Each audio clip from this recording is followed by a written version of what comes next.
来继续来看日本京都剧高校的吹奏乐部来台湾表演国庆，带动着这个加码式的旋风，表演一个结束。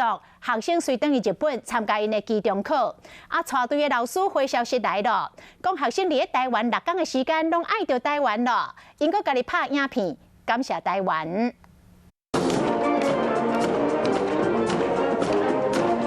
不管是喷小吹，或者是光大鼓，哪行哪跳哪吹奏，队伍可以当排甲真整齐。你敢是嘛对今年国庆典礼这场精彩活力的表演印象真深？伫咧台湾，即马伫咧销日本京都剧高校吹奏乐部，因回国了后，特别搁翕这段影片。谢谢台湾。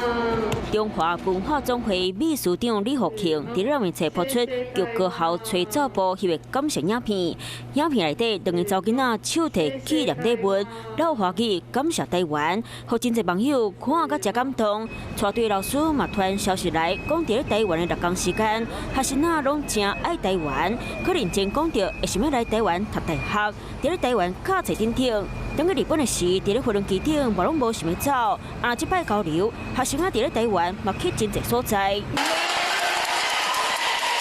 参观总统府，总统蔡英文亲身影片，各受到台湾艺术家亲手制作的乐器锁匙圈仔，大家拢真欢喜。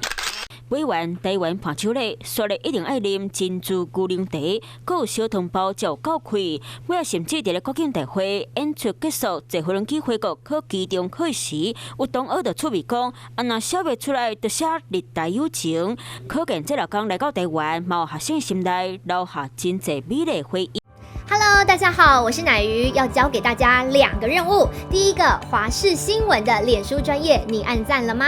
还有华视新闻的 YouTube 频道，赶紧订阅起来，还要记得按赞，开启小铃铛哦。